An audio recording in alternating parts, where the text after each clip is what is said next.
한 주간 저와 여러분이 인도받을 말씀은 마태복음 18장 12절에서 14절입니다.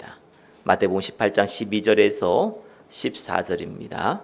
우리 한 목소리로 같이 한번 읽어보겠습니다. 너희 생각에는 어떠하냐? 만일 어떤 사람이 양 100마리가 있는데 그 중에 하나가 길을 잃었으면 그 99마리를 산에 두고 가서 길 잃은 양을 찾지 않겠느냐? 진실로 너희에게 이르노니 만일 찾으면 길을 잃지 아니한 99마리보다 더 이것을 더 기뻐하리라. 이와 같이 이 작은 자 중에 하나라도 잃는 것은 하늘에 계신 너희 아버지의 뜻이 아니니라. 아멘. 잃은 양 비유를 통한 하나님 나라라는 제목으로 말씀 증가하겠습니다. 우리 옆에 분과 인사 나누겠습니다. 길 잃은 양을 찾읍시다. 자, 오늘 본문은 잃어버린 양에 대한 내용입니다.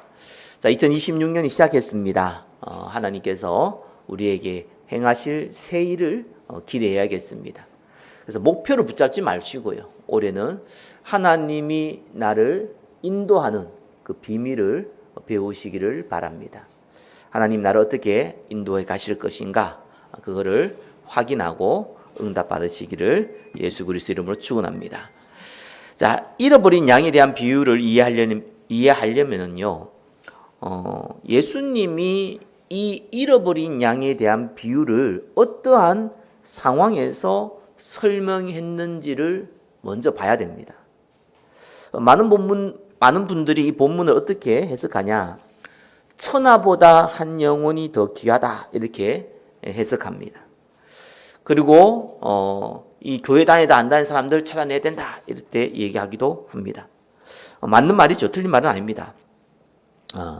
자, 그러나 저와 여러분들이 오늘 본문의 좀 구체적인 내용을 보려면은요, 이 천하보다 한 영혼이 더 귀하다, 요거를 지금 강조한다. 교회에서 나오다가 안 나온 사람을 찾아야 된다, 이런 부분을 강조하는 얘기는 아닙니다. 자, 구약 성경은요, 하나님을 목자로 이스라엘 양으로 묘사하고 있죠. 자, 이 말은 이 양이 누굽니까? 하나님이 택한 백성, 저와 여러분이라는 걸 알 수가 있습니다.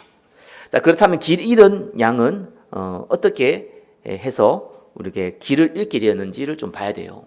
그리고 또 이 길을 잃은 양의 책임은 누가 져야 되느냐, 나도 봐야 됩니다. 이거 한번 볼 필요가 있어요. 왜 길을 잃어버렸는지, 그리고 길을 잃어버린 사람은 누군지, 그리고 우리는 어떻게 이걸 해결할 수 있는지, 이걸 한번 볼 필요가 있습니다. 그래야지만 길 잃은 양에 대한 비유의 의미를 정확하게 이해할 수 있는 것이죠. 자, 결론적으로 말하면요, 길 잃은 양은 누구냐? 교회 안 지체로 인해서 낙심하게 된 사람은 맞는데, 낙심하게 된 겸손한 제자를 의미합니다. 다시 한번 얘기 드립니다. 형제로 인해서 낙심하게 된 겸손한 제자를 말합니다. 자, 하나님은 이러한 일을 벌어지는 것에 대해서 굉장히 싫어하시고 또 회복하게 되기를 간절히 원한다는 것을 우리는 알 수 있습니다. 자, 오늘 말씀을 통해서 낙심하게 된 겸손한 제자, 그죠? 겸손한 제자를 찾는 하나님이 기뻐하시는 그 사명을 감당하시기를 예수 그리스도의 이름으로 축원합니다. 자, 첫 번째 보겠습니다. 하나님 나라에서는 낮아지는 것을 추구하는 제자들이 큰 자입니다. 자, 예수님이 잃어버린 양에 대한 비유를 말씀하시게 된 계기가 마태복음 18장 1절 때문에 그렇지요. 뭐라고 나왔습니까? 그때 제자들이 예수께 나와 이르되 천국에서 누가 크니까? 자, 잘 알다시피 이스라엘은요, 지금 로마의 속국이 되어 있습니다. 그래서 이스라엘은요, 구약에서 예언한 그리스도, 메시아죠. 이 그리스도를 간절히 기다리고 있었어요.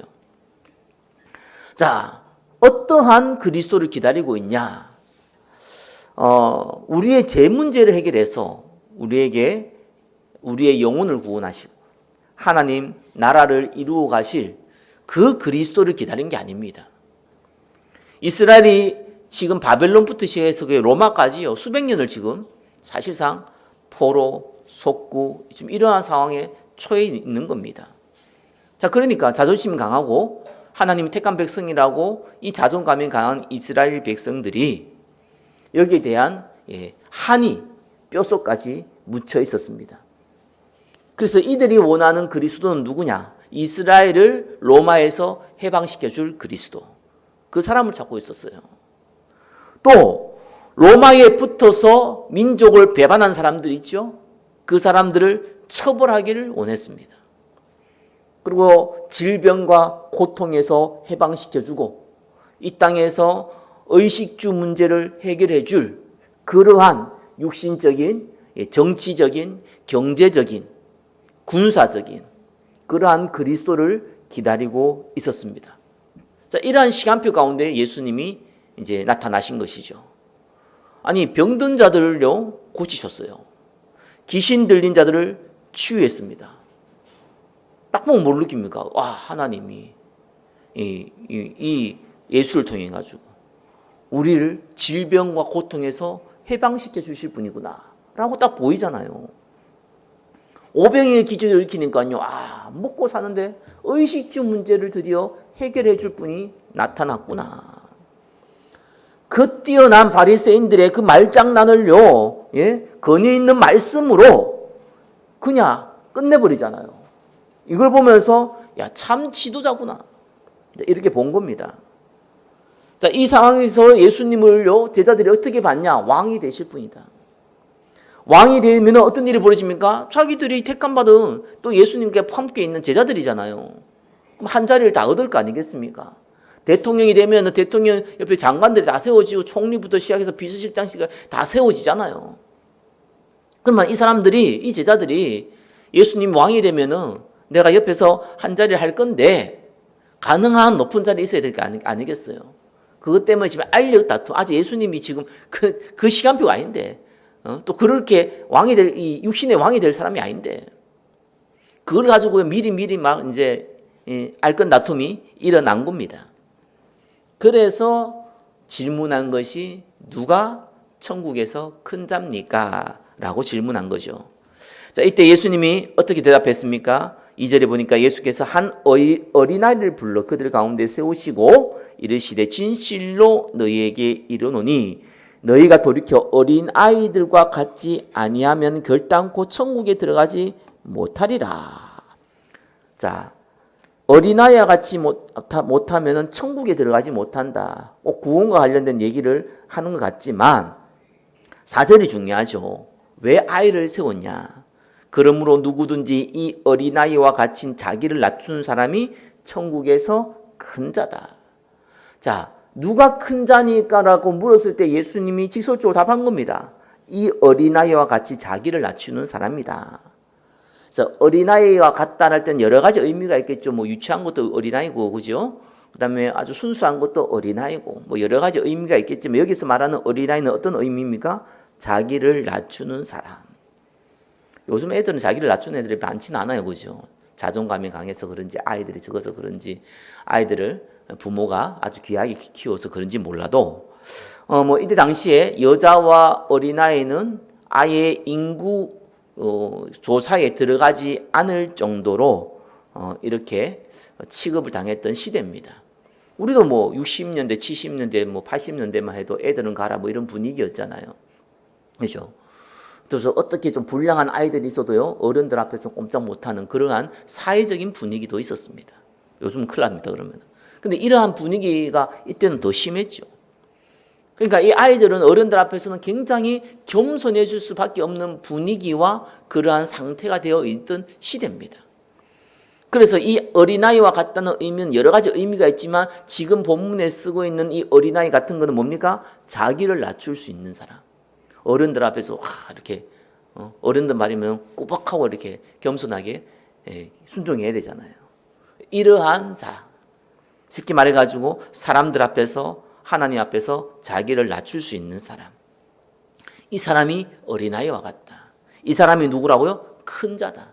하나님 나라에서 큰 자로 쓰임 받는다라는 의미를 가지고 있습니다. 자, 그래서 자기를 낮추는 겸손한 제자가 천국에서 큰 자입니다. 자, 예수님이 제자라고 다 같은 제자는 아닙니다. 그죠? 하나님이 큰 자라고 부르는 제자는 어떤 면에서는 능력 있는 제자는 아닐 겁니다.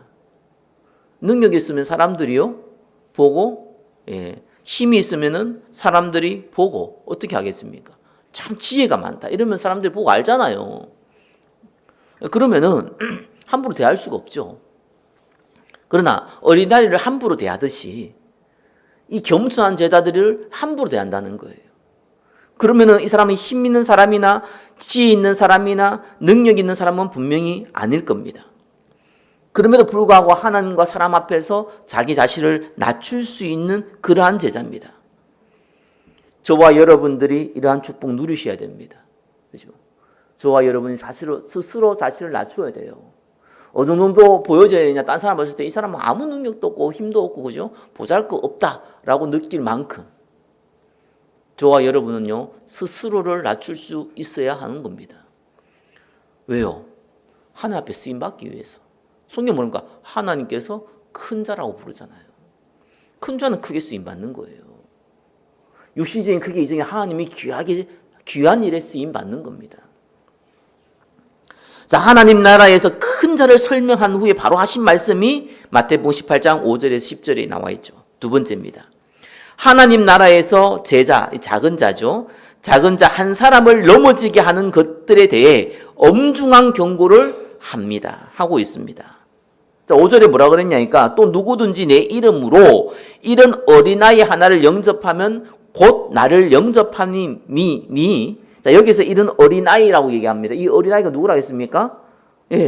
예수님이 말했듯이 자신을 낮추는 겸손한 제자. 그러면서 어떤 면에서는 힘이나 능력이나 지혜가 조금 부족한 사람, 아니 연약한 사람이겠죠. 그러면서 하나님 앞에 사람 앞에 자기를 낮출 수 있는 그냥 사람이 아니라 제자. 제자라는 말은 예수님을 믿고 예수님을 따라가는 자죠. 자, 이 어린아이입니다. 이 어린아이 같은 자입니다. 그죠? 이를 영접한다. 쉽게 말해서 섬긴다. 이런 말입니다. 그러면 곧 누구를 섬기는 거라고요? 예수님을 섬기는 것이다. 그래서 우리 사실은 누구를 섬기든지 할 때 다 예수님을 섬기는 마음으로 해야 되는데 특별히 연약하지만 겸손한 제자를 섬기는 것은 예수님을 섬기는 것과 같다라고 강조를 하신 것이죠. 그래서 6절에 이렇게 얘기합니다. 누구든지 나를 믿는 이 작은 자 중 하나를 실족하게 하면 차라리 연자 맷돌을 그 목에 달려서 깊은 바다에 빠뜨려지는 것이 나으리니. 자, 이 작은 자가 누구라고요? 겸손한, 자기 자신을 낮추는 겸손한 제자. 이 사람을 낙심케 한다. 그죠? 어쩌면 능력과 힘과 지혜가 좀 부족한, 어떻게 보면 다른 사람 평균 이하인 사람. 그렇지만 하나님과 사람 앞에 자기 자신을 낮출 수 있는 이 겸손한 제자. 이 제자를 실족하게 하면 어떻게 한다고요? 연자 맷돌이 뭡니까? 맷돌 알잖아, 맷돌. 그거를 목에 메고요. 얼마나 무섭습니까? 바다에 빠지는 게 낫다. 그죠? 자살하는 게 낫다. 이 말입니다. 실족하게 하는 일들이 있음으로 말미암아 세상에 화가 있도다. 실족하게 하는 일이 없을 수는 없으나 실족하게 하는 그 사람에게는 화가 있도다. 자, 복음을 위해서 능력은 없지만 자기 자신을 낮추는 제자를 낙심케 하지 말라는 경고를 하면서, 그죠? 그러면 뭐 다른 사람들은 뭐 낙심케 하면 됩니까? 그 말은 아니죠, 그죠? 모든 사람 낙심케 하면 안 됩니다. 그렇지만 특별히 이 사람을요, 능력 없지만 자기 자신을 낮추는 이 겸손한 제자를 낙심케 하면은 이러할 이 정도로 위험하다. 이것 때문에요, 세상에 화가 있다고 그랬어요. 저 옛날에 이 말이 좀 이해가 안 갔어요. 세상에 화가 있도다. 사람이 낙심한 일이 벌어지고 뭐, 근데 그것 때문에 세상에 화가 있도다. 아니, 죄로 말미암아 세상에 화가 있잖아요. 그죠? 불신앙으로 말미암아 세상에 화가 있잖아요. 근데 좀 뭐 사람이 좀 낙심시킬 수도 있고 낙심할 수도 있는데 그것 때문에 이 세상에 화가 있을까? 여러 가지 해석되는데 이 본문의 의미를 하면서 제가 좀 이해가 되더라고요. 결국은 하나님이 크게 쓰는 사람이 있고요, 귀하게 쓰는 사람이 있습니다. 뭐 크면서 귀하게 쓰는 사람도 있겠지만 주로 보면 크게 쓰인 사람이 귀하게 쓰인 것보다요, 작게 쓰임 받는 사람들이 귀하게 쓰임 받는 경우가 커요. 그래서 이 하나님이 아브라함에게요, 그 소돔과 고모라를 멸망시킬 때 아브라함이 묻잖아요. 의인 10명만 있으면 멸망시키지 않겠다고 약속해달라고. 아니, 약속을 합니다. 그러니까 사실상 하나님 앞에서 사람 앞에서 자기를 낮추는 이 전도자 한 명이 있냐 없냐가 시대에 재앙을 오느냐 재앙을 막느냐의 중요한 이 갈림길이 된다는 거예요. 능력 있는 제자가 아닙니다. 힘 있는 제자가 아니에요. 그죠? 지혜 있는 제자가 아니에요. 어떤 면에서는 조금 수준 이하의 제자일 수도 있습니다. 그러니까 너무 능력이나 힘과 경지가 약하다 보니까 다른 사람 볼 때는 좀 무시할 수 있는 제자. 그러나 그 사람이 하나님 앞에 겸손하게, 사람 앞에 겸손하게 서 있는 제자. 좀 특정인을 얘기하고 있는 거예요. 그렇죠? 자, 이 사람을 낙심케 하면은 화가 있다. 그 사람을 낙심케 하는 일이 없을 수는 없는데 그 일을 행한 사람은 화가 있을 것이다. 라고 얘기합니다. 이거는 직설적인 표현이기보다는 굉장한 경고의 표시입니다. 너 그러면 죽어? 이런 표현입니다. 이건 정말 조심해야 돼. 이런 표현입니다. 어느 정도 경고를 했냐? 또 8절 9절에 보니까 이래 나옵니다. 만일 내 손이나 네 발이 너를 범죄하거든 찍어내버리라. 이걸 범죄로 표현했어요.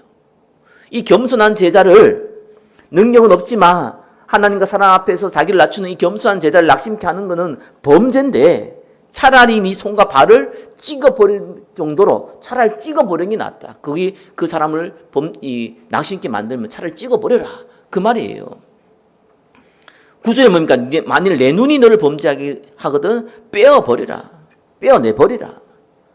자, 하나님 나라에서는 이 겸손한 제자를 낙심케 하는 것은 심각한 범죄다라고 얘기하고 있는 거예요. 그러면서 어떻게 합니까? 8절에 이렇게 나오죠. 후반부에 장애인한 다리 저는 자로 영생에 들어가는 것이 두 손과 두 발을 가지고 영원한 불에 던져지는 것보다 나으리라. 9절은 한 눈으로 영생에 들어가는 것이 두 눈을 가지고 지옥불에 던져지는 것보다 나으니라. 이 구원과도 막 연결시켜 가면서요. 예수님이 강조를 했습니다. 이건 비유입니다. 비유 그대로는 비유는 비유로 들어야 돼요. 비유를 팩트로 들으면 안 됩니다. 그죠? 이건 비유는 비유예요. 이건 강조의 표현입니다. 그러면서 10절에 이름이죠. 삼가 이 작은 중에 하나도 업신 여기지 말라. 그 말은 업신 여겨도 될 만큼 연약해 보인다는 거예요. 사람들이 조금 부족해 보이고 또 너무 또 없어 보이고 이러면은요, 상대가 사실 이렇게 많이 무시하죠. 그거는 어느 색이나 어느 집단이나 다 동일합니다. 그죠? 그 말은 그렇게 보이기 때문에 그래요. 사람은 그러한 이 타락한 심성이 있기 때문에 그런 못된 심성이 있습니다. 근데 그 사람을요 10절에 후반부에 이렇게 얘기합니다. 너희에게 말하노니 그들의 천사들이 하늘에서 하늘에 계신 내 아버지의 얼굴을 항상 배옵느니라. 자, 이 말은 좀 이해를 하셔야 됩니다. 수호천사의 개념인데 유대인들이 수호천사의 개념을 굉장히 잘 이해하고 있습니다. 성경적으로 제대로 이해하고 있었어요. 쉽게 말해가지고 여러분들이 기도를 많이 하면 어떤 일이 벌어지죠 합니까? 영적 세계에서 천사들이 바빠져요. 왜? 그거 가지고 하나님께 가져가야 되잖아요. 여러분이 기도하는데 하나님이 즉시 즉발로 알지 천사가 와가지고 보고해야지 맙니까? 그렇진 않잖아요. 근데 천사의 일이 뭡니까? 구원받은 백성을 돕는 게 그의 주 목적이고요. 구원받은 백성이 하나님께 간구하는 것을 하나님께 전달하는 게 주 목적이에요. 천사는 천사의 일을 해야 돼요. 그러니까 항상 명당은 뭡니까? 항상 여러분 기도하고 있는 거예요. 천사가 하나님을 만나야 되거든요. 여러분의 천사들이요. 수호천사란 말이 성경적 얘기예요. 구원받은 백성인 천사의 보호를 받는다니까요. 이 천사가, 수호천사가 한마디로 하나님을 자꾸 만나야지만 천사도 힘을 얻어요. 천사도 영적 존재입니다. 그렇죠? 저와 여러분도 영적 존재예요. 하나님을 만나야 힘을 얻는다니까요. 근데 이 천사가 자꾸 힘을 잃어요. 사람이 알겠다는 천사가 힘을 잃어. 왜? 하나님 만날 일이 없어. 분명히 여러분한테 보냈는데, 그죠? 우리 지사님, 권사님, 장로님 보냈는데 이제 보냈으면 여러분이 강구해야 될 거 아니에요, 하나님께. 그럼 그걸 딱 가지고 하나님 가지고 가면서 그 명분으로 하나님 만나잖아요. 근데 강구를 안 하네. 기도를 안 해요. 천사가 열받는 거예요. 열받는다니까 천사가요. 열받아가지고요. 간혹시 여러분 가다가요. 길 가다 넘어지는 경우 있습니다. 그 천사가 발 걸어서 넘어질 수도 있어요. 진짜로. 뭐 농담 아닌 농담이지만 그만큼요. 천사는 하나님을 만나야 됩니다. 사람도 아니에요. 천사도 하나님 만나야 돼요. 그래야 힘을 얻어요. 이 천사가 하나님을 만나는 방법이 뭡니까? 하나님 직접 보낸 천사가 아닌 이상 여러분에게 메시지를 전달하고 보내 메신저 천사가 아니라 수호 천사로 부름받은 천사들은요. 저와 여러분의 기도를 통해서 하나님을 만나게 됩니다. 그러니까 이 천사가 항상 주님을 만난다는 말은 무슨 말이에요? 이 연약해 보이지만 사람과 하나님 앞에 이 겸손한 제자가 항상 하나님 앞에 간구하고 있다는 거예요. 그 사람을 낙심케 하지 말라는 거예요.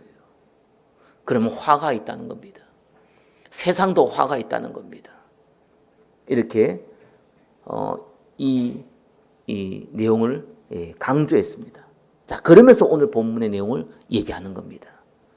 세 번째입니다. 하나님 나라에서는 상처받아 낙심한 제자를 찾아 돌보는 것이 중요한 사명입니다.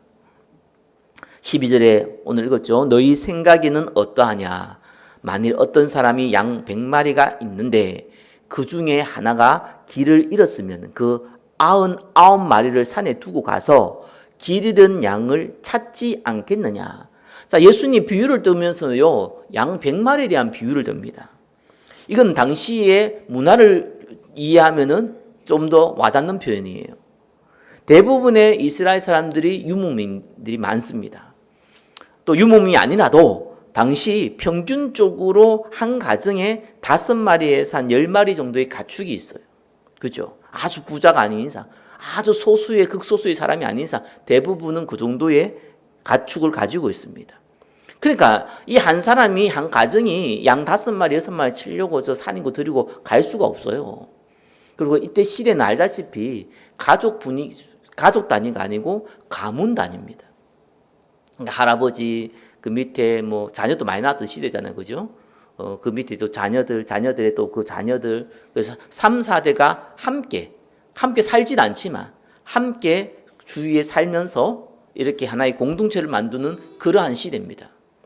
그러니까 각 가정에 있는 3, 4대가 되어 있는 그 가정에 있는 가문이죠. 가문에 있는 각 가정의 그 가축들을요 한꺼번에 같이 모아가지고 돌아가면서 그 양을 치는 거예요. 그러니까 한 100마리 정도가 평균적이 될 수 있겠죠. 그러니까 한 가문에 있는 각 가정에, 그죠? 형제 자매들, 자녀들, 뭐 조카들 다 합쳐가지고 그 한 양 100마리를요 돌아가면서 사람들이 그 가족에 있는 가문 구성원들이 돌아가면서 양을 치러 가는 거예요. 이제 공동으로 양을 이제 치는 겁니다. 그 문화를 먼저 이해해야 됩니다.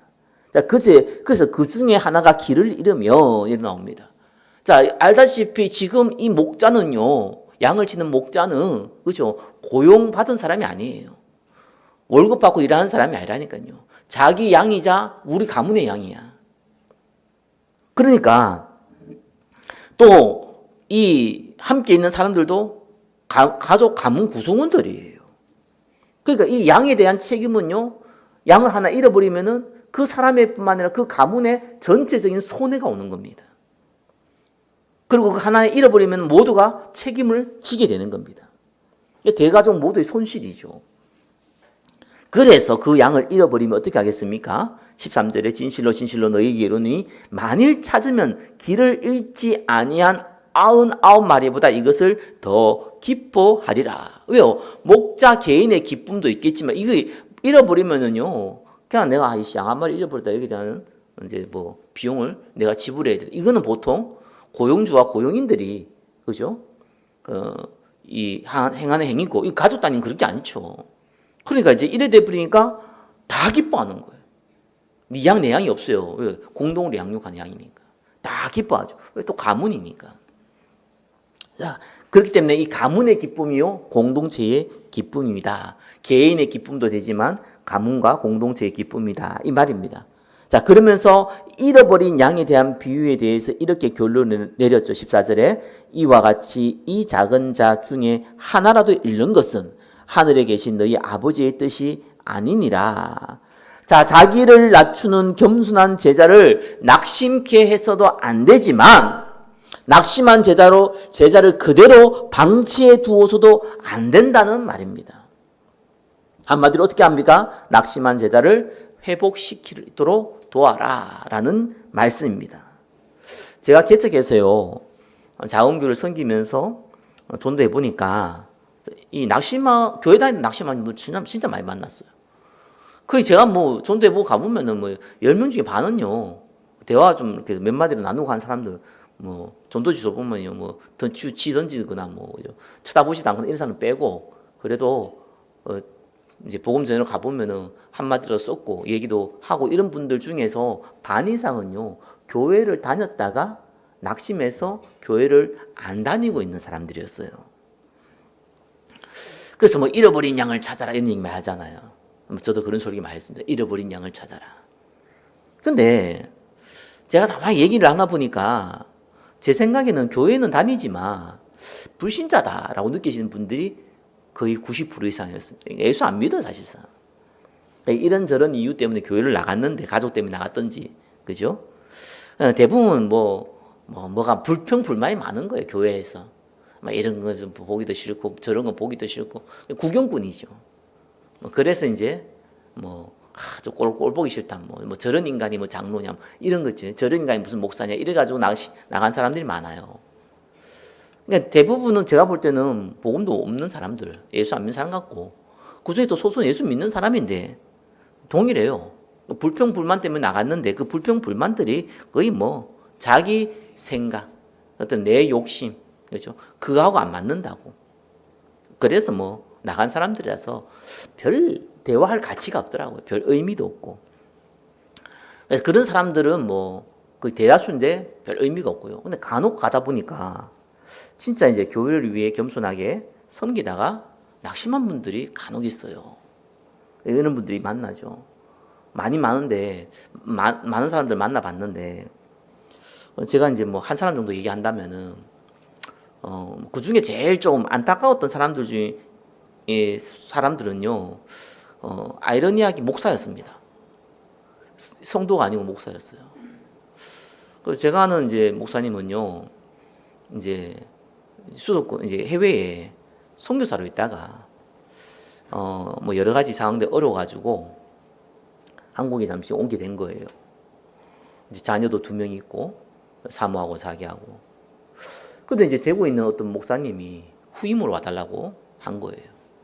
이 친구가 이제 선교가 너무 힘들었는지 이제 후임으로 가기로 해서 간 겁니다. 근데 이제 그 부르는 그 담임 목사죠. 못된 목사였어요. 보니까 나도 알고 있는 목사인데 원래 좀 못돼 보였어요 사람이. 이제 후임으로 불러놓고 쉽게 말해가지고 부교육자로 부려먹는 거예요. 사례도 얼마 주지도 않으면서. 그러면서 이제 나중에 네가 교회를 물려받으면 되지 않겠냐 이러면서 안 나가. 자기는 계속 하면서. 뭐 그까진 좋아요. 이분이 뭐 겸손하게 어차피 왔는데 뭐 언제 나가든지 간에 점선히 섬겨야겠다라고 생각한 겁니다. 근데 참 이렇게 참 못된 사람들은요 상대의 약점을 잘 보더라고요. 참 이런 사람들 의외로 많습니다. 조심해야 되는 게 뱀처럼 치이는 그런 거예요. 상대의 약점을 잘 파고 들어가는 사람이 있습니다. 그 사모가요 약간 이렇게 뭐 영적 문제면 영적 문제고요 정신의 문제가 좀 있었어요. 그래서 영적 문제 있는 사람들은요 그 뭐랄까요 가스라이팅 하기가 좋아요. 가스라이팅 잘 당해요. 그렇습니다. 사람이 내가 좀 신뢰할 만한 사람 그 말해요 쉽게 가스라이팅 당합니다. 그래서 그 목사가 이제 그 사모가 반주를 잘하거든요. 그리고 또 잘생겼어요. 그리고 그 목사가요 이제 이 반주하는 사모가 마음에 드는 거예요. 그 육신적으로 마음에 드 이상한 생각하지 마시고 그게 아니라. 근데 이제 부목사를 갖다 제가 후임으로 왔는 목사 가만 보니까 자기가 후임 받지도 못하겠고 또 그 목사 자꾸 자기를 까는 거예요. 욕을 하는 거예요. 성도들이 절대로 이 목사한테, 이 선교사한테 마음에 안 들도록 자꾸 욕을 비슷하게 안 좋은 것만 자꾸 뒤에서 얘기하고 그러니까 이 목사가 이제 눈치채고 그래 내가 여기 왜 있겠냐 내가 나가야겠다 생각한 거예요. 그래서 나가려고 이제 준비한 겁니다. 그걸 이제 담임 목사가 한 거죠. 근데 이 자기 그 사모를 빼앗기기 싫은 거예요. 왜냐면 반주를 너무 잘하니까 교회 분위기가 확 바꿔놨거든요.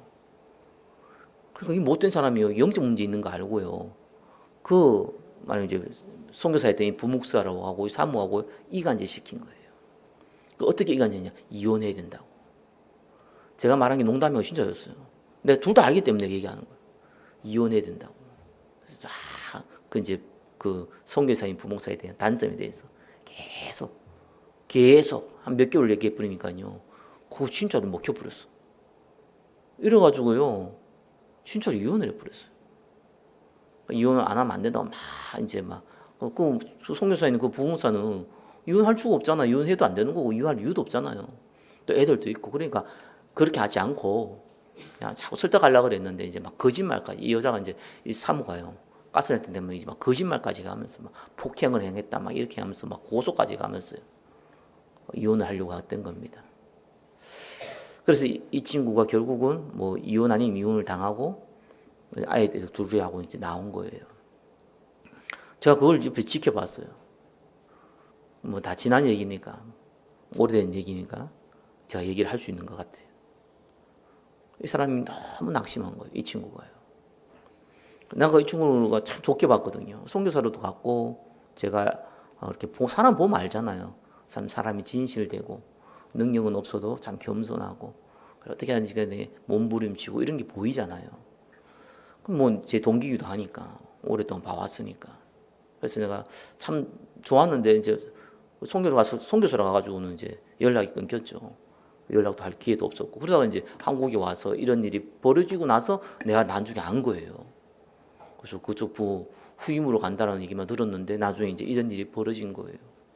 그래서 제가 보면서 너무 가슴이 아프더라니까요. 그래서 이 친구가 사실상 목회를 그만뒀어요. 그래서 노가다 하면서 애들 둘이 있으니까 키워야 되잖아요. 그러고 있더라고요. 뭐 그러면서 이제 저도 못 본 지가 좀 몇 년 됐습니다. 그래서 제가 이런 걸 보면서요, 이런 일이 현실에도 벌어지는구나. 그 친구가 조금 능력이 있거나 지혜가 있거나 그죠? 좀 세상 말로 깡다구가 있거나 이러면 안 당할 건데 또 그런 또 기질이 안 돼요. 누가 때리면 맞아야 돼 그냥 이런 기질이라. 그리고 조금 지혜가 약해요, 그죠? 그러다 보니까 너무 쉽게 당하고 너무 쉽게 낙심하는 거예요. 그래서 제가 보면서 나중에 그 교회 어떻게 됐냐? 그 교회 싹 다 무너졌어요. 완전히 무너졌는데 그것도 이상하게 무너졌어요. 막. 보면서 내가 많은 생각이 들더라고요. 우리가 함부로 볼 수도 없겠지만 정말 조심해야 될 중 하나가 하나님이 귀하게 여기시는 분들 다 귀하게 여기시죠. 저와 여러분. 그죠? 그러니까 능력은 없지만 하나님 앞에 겸손한 제자들 하나님이 이 사람을 귀하게 여기거든요. 크게 쓰임 받는 건 그릇입니다. 그죠? 세상도 마찬가지입니다. 그릇이 그래야지 크게 쓰임 받아요. 그러나 귀하게 쓰임 받는 거는 다른 얘기거든요. 이건 재앙이 오냐 마냐의 문제이기도 합니다. 귀하게 쓰임 받는 사람의 특징은요. 그러니까 이 한 사람을 낙심시키게 하는 것은 큰 일이다. 그 사람을 도와라 라는 의미를 담고 있습니다.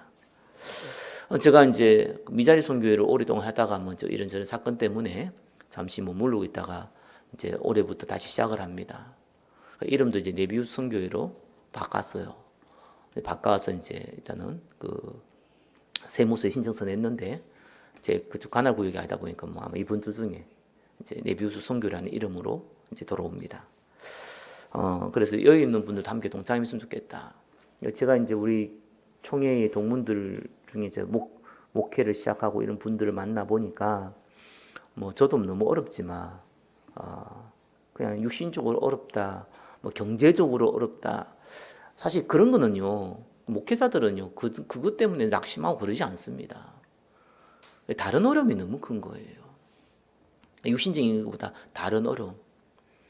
그러니까 한마디로 이렇게 인정받지 못하는 어려움. 자꾸 다른 사람들이 자기를 무시한다 그래야 되나요? 그래 낙심하게 되는 그런 어려움. 힘을 다 잃어가는 것 어려움. 그래서 제가 이제 우리 동문에 있는 이제 이모 목사님, 저도 이모님이지만 가서 얘기를 했어요. 목사님, 우리 많지 않으니까 다 돌아보자. 다 돌아봐서 우리가 뭘 해줄 수 있는 능력은 없지만 작은 헌금과 그들이 힘을 잃지 않도록 우리 계속 돌보자. 그거 해야 되는 게 우리 동문의 목적이 아니냐. 이렇게 해서 올해부터는 또 그런 섬김도 같이 가지기로 했습니다. 함께 기도해 주시고 동참해 주시길 바랍니다. 말씀 뵙겠습니다.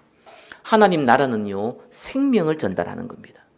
그 방법 중 가장 중요한 것 하나가요, 생명을 전달하는 그 사명, 그 가진 자를 막지 말라는 거예요. 낙심케 하지 말라는 겁니다. 그죠?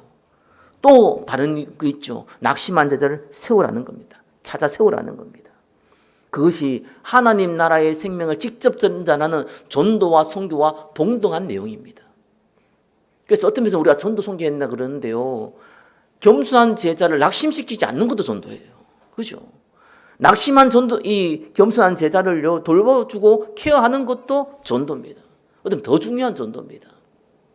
한 주간 자기 자신을 낮추는 제자의 축복을 누리고 또 그러한 제자를, 낙심한 제자를 찾아 돕는 응답 누리시기를 예수 그리스도의 이름으로 축원합니다. 기도하겠습니다. 이런 양 비유를 통하여서 하나님 나라의 확장에 대해서 깨닫게 하시고 또한 섬기게 하심을 감사드립니다. 2026년 하나님 나라를 확장해 가는 응답을 누리게 하여 주옵소서. 예수 그리스도의 이름으로 기도드립니다. 아멘.